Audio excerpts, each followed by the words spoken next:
6 сарын 1-ний мэдлэг хүлээс бүхнээс ангижрахыг мэрэгдүүд 2 янзаар хувааж үздэг юм байна. 2 аргаар хандаа энэ хүлээсээс ангижрах боломжтой гэж үздэг юм байна. За эхнийх нь болохоор танин мэдэх үе. Мэдгээр дамжуулж. Хоёр дахь нь бясалгал буюу эргэцүүлэлээр. Тэгээ Рама хэлж байна.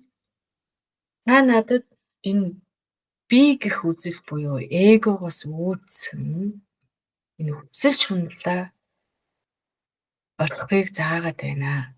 Хэрвээ би гээд байгаа энэ үзлээ орхивол тэрхүү үзэлдэр суурилсан энэ би болоод бүх зүйлээ ч бас орхих ёстой болох нэ.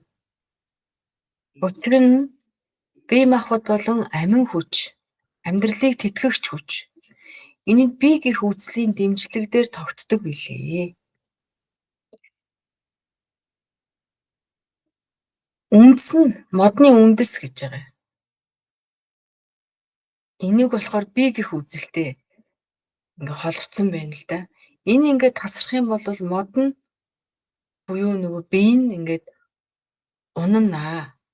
Тэгвэл би гэх үзлээ орхихоор амьд байх боломжтой юм уу гэж асууж. Тэгэнгүүт нь Васиста хариулж байна. Рама. Бүхий л төсөөлөл, нөхцөлт байдал, үдэл баримтлал эдгээр хоёр төрөлд хуваадаг. Нэг нь мэдлэг буюу шууд ухаарал дээр үндэссэн. Нөгөө нь болохоор бясалгал буюу эргэцүүл дээр үндэссэн. Яг дээр ярьж ирснийхаа дахиад автчих. Би чамд үүнийг ингээд дэлгэрэнгүй ингээд тайлбарлаж өгье. За одоо ингээд тайлбарлаж.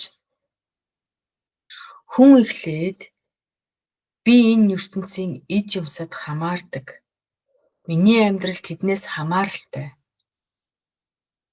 Би тэдэнгүүгээр амьдрч чадахгүй. Тэдэж бас надгүйгээр оршин тогтнож чадахгүй. Гэх яг өөрийн төөрөгцсөн бодлыг ухамсарлах хэрэгтэй. Дараа нь гүнзгий асуулт тавих замаар ингэж би эдгээр зүйлсд хамаарахгүй. Эдгээр зүйлс ч надад хамаарахгүй гэж бясалгана. Гүн бясалгалаар дамжуулаад би гэх үзлийг ийхүү үгүй хийснээр хүний зүрх сэтгэл, оюун бодол ямар ч сэрүүн тунгалаг амар амгалан байж яг өөрийн жинхэнэ жамаар өрнөх яг энэ үйл явцад хүн хөвгөлтөөгөөр оролцох ёстой. Би гэх үзэл болон нөхцөл байдлыг орхихыг бясалгалын аргаар би үгүйд хүрэх гэж нэрлэдэг юм. Хоёрдугаар бус үннийг таних, мэдэх, танин мэдэх эсвэл шууд туршлагаар мэдрэх үед хүн би гэх үзэл болон нөхцөл байдлыг орхидгоо. Өөрийн бие махбодтой холбоотой байсан ч энэ бол миний гэх мэдрэмж үгүй болно. Тэгэхээр энэ хоёрдугаар бус үнэн би гэх үзэл гээд энэ хоёрыг маш нарийн ингэж тайлбарлаж оруулж өгч. За тэр хоёрдугаар бус үнэн гэж яг юу хэлээд байгаа юм бэ гэсэн чинь санскритээр Advaita гэж хэлдэг юм. Хоёр биш гэсэн утгатай. За энэ бол йога Васистагийн судрын хамгийн гол цөм хэсэг. Үүнийг илүү гүнзгий төвшөнд тайлбарласан байна. Одоо хоёрдугаар бус үннийг яриад байгаа. Бидний ердийн ойлголтоор ертөнц бие буюу ажиглагч, гадаад ертөнц буюу ажиглагдаад байгаа тэр зүйл объект гэж хэлдэг. Гэсэн ийм хоёр зүйлд хуваагддаг. Харин хоёрдугаар бус үнэн нь энэхүү зааг ялхааг уурна гэж үздэг. ертөнцөд орших бүх зүйл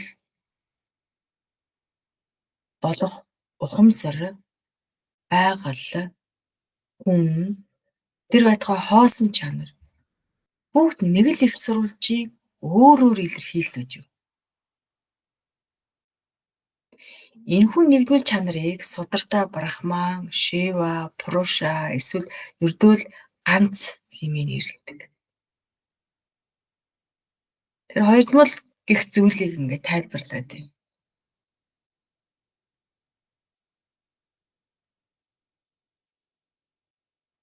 Тэгэхээр ерөөсө Сударт ингээд өгүүлээд байгаа энэ хоёрдмол байдал буюу бие, ба, бусад гэдэг ийм ойлголт байгаа тийм. Энэ ялгааг зөвхөн сэтгэл бий болгоод идэг. Бие болон бусад гэх энэ үзлийг. Яаж бий болгодгийг тайлбарласан юм. Сэтгэлийн хөдөлгөөнд орж зүйлсийг ангилж эхлэхэд нэгдмэл чанар нь хуваагдаж харагддаг. Хэрвээ сэтгэл амар амгалан ямар нэгэн төсөөлөлгүй болох юм бол бид юмсыг байгаагаар нь буюу яг тэр нэгдмэл чанараар нь харж эхэлдэг. Үүнийг ойлгоход одоо хамгийн түгээмэл жишээ болохоор далаа дээр мянган өөр одоо хэлбэртэй дүрс долгионууд бий болдог. Бид тэднийг том долгион, жижиг долгион гэж салгаж харж болгоч угтаа тэд бүгд усалж юм шүү дээ. Долгион нь далаагаас тусдаа орших боломжгүй. Далаагаас өөр материалаас бүтээгдээгүй тэр долгион. Үүнчлэн таны бие гих үзэл нь тэрхүү агуу ухамсарын далаад ирэх нэгэн долгион бөгөөд та далаагаас хизээж тусдаа байгаагүй гэдгийг ухаарахыг л хоёрдмол бас үнэн гэдэг аамаа. За хоёрдмол бас үннийг тайлбарласан. Одоо нөгөө бие гих үзэл гэж яриадсан. Бие гих үзэл буюу нөхцөл байдал.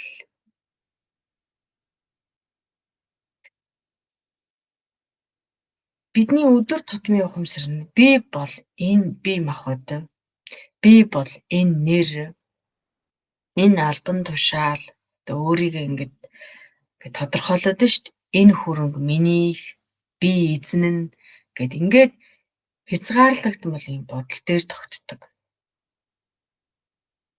Яг үүнийг л би гих үзэл буюу эго гэдгийг. Харин бидний өнгөрсөн туршлага хүмүүжил нийгмийн нөлөөгөөр би болсон ингэх ёстой, тэгэх ёстой гэдэг ийм хөвшүүл ойлголтууд болохоор нөхцөл байдал гэж нэрлэдэг байгаа юм байна.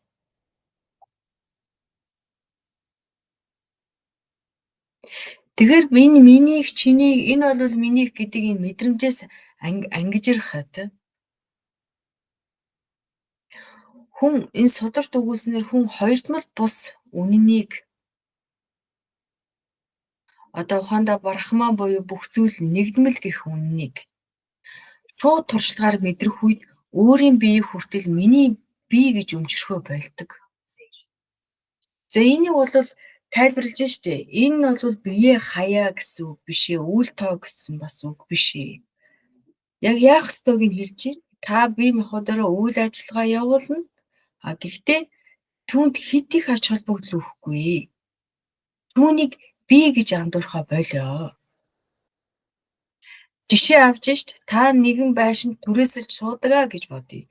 Тэгвэл та тэр байшинд амьдарч цэвэрлэж ашигладагч түүнийг миний байшин биш гэдгийг дотроо мэдэж байдаг.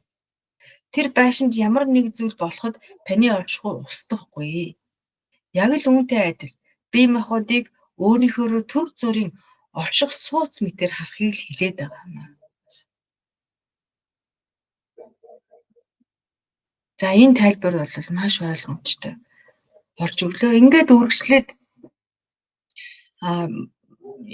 судар маань үргэлжилж байна. Тэгэхээр үүнийг шууд ухаарлаар бие үгүйд хүрэх гэж нэрлэдэг.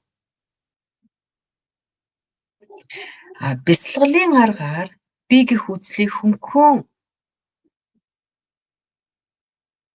орхисон тохиолдолд хүн амьд ахуйдаа тухайн тэр нэгэн төлөөлөгдсөн гэсэн үг гэж.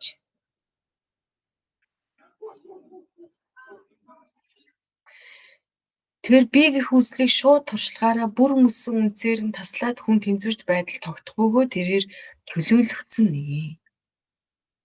Жанака болон түүнтэй адил бусад хүмүүс бясалгалын аргыг дагсан. Бусад нь бие үгүйд хүрэх шууд туршлагыг олж авсан байдаг.